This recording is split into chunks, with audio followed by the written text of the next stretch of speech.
And for more on President Buhari's visit, we have joining us via Skype Global Affairs Analyst Sam Phatey. Many thanks for joining us, Sam. My pleasure. Now, there's a lot of optimism being expressed at home about this visit, especially in terms of the pursuit of economic and security interests. But looking at it critically, especially from the initial unfriendly disposition of the U.S. President Donald Trump, what's in it for America? Well, right now, America, especially looking at Trump's policies right now, one of the most important thing is Trump is looking to sell more U.S. military gear to Nigeria. I think that is going to be very top on his agenda. And Trump would also mention the fact that he wants more trade with Nigeria, I think, which is important. But without security, there cannot be any trade. China is doing more trade with Nigeria. The U.S. comes out as number 3. And for the U.S. to top that, there needs to be security in Nigeria in order to attract American businesses. So I think these are the two most important things that are going to be on his agenda. He wants to sell more weapons. He's a businessman and he's running Washington like a business. So, an example has been set because he did waive the restrictions that the Obama administration put on Nigeria when it comes to selling weapons to Nigeria. And that was one of the first things that he did when he came to office. And there has been more security cooperation between Nigeria and the U.S. now. So, if I get you correctly, you're kind of optimistic that this might be beneficial for the people of Nigeria. But we want to know, because, for instance, some Nigerians will say, okay, this is another visit on the Jamboree. But how impactful do you think this meeting will have on the ordinary Nigerian? I think this meeting is very important if President Buhari goes in with the idea of Nigeria first. I think for a very long time, meetings like this have not been impactful to Nigeria because when a Nigerian president has a meeting with an influential leader like a U.S. president or the British Prime Minister, they expect Nigeria to shoulder in that meeting every problem of every African country. Nigeria is the big brother. So, but I think it's about time that that kind of changes a little bit. And it's significant that when Buhari goes in there, for this time, he should let go of any other problems that we think he needs to discuss that's affecting the entire Africa. He needs to focus on Nigeria.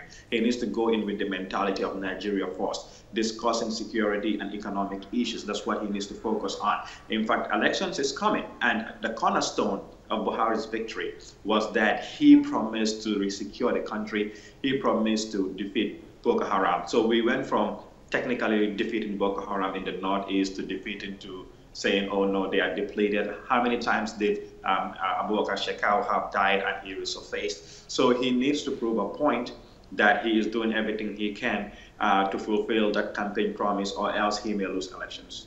Now, besides focusing on Nigeria first, you talked about the U.S. agenda. What can President Buhari do at that meeting that will mitigate the American agenda, at least to the extent that there are some gains for Nigeria from this visit? I think when it comes to especially trade, I think President Buhari do have some kind of leverage, and he has to use that leverage very well, wisely, and properly. And here is why I said that the U.S. trade with Africa, nearly half of it is with Nigeria. Since 2007, Nigeria makes up to about 44% to about 48%, according to World Bank statistics, within 2008 and now, of all trade that has been done between the U.S. and the entire Africa. Nigeria makes up nearly half of that. So that is very significant. And if the U.S. is trying to take over trade, that the Chinese impact is trying to neutralize the Chinese impact in Africa, it has to deal with Nigeria. Nigeria has the population, they have the people with the talent, the skills, and the purchasing power when it comes to doing trade. And so it is important that President Buhari pushed the fact that the U.S. is thinking about doing a free trade model with an African country, and there is no better country to do that free trade model with but Nigeria when it comes to Africa. So it's important that he pushed that, and that is going to be beneficial for both Nigeria and also for the U.S. It's going to create jobs. It's going to improve the economy, and so that impact there is going to be great if we focus on it. And do you think this visit perhaps would change the narrative that Nigerians are corrupt, perhaps? Because, some would say, this is just more or less, one of the visits that really doesn't really have any change on the perception of Nigeria in total. Well, the Buhari administration has done a lot when it tries to come to curbing corruption and to show that Nigeria can have a leadership that is going to stamp out corruption. And corruption is in every part of the world, and of course, mostly for Nigeria, we hear about it a lot because every day it happens is going to be, anytime it happens, is going to be in the news.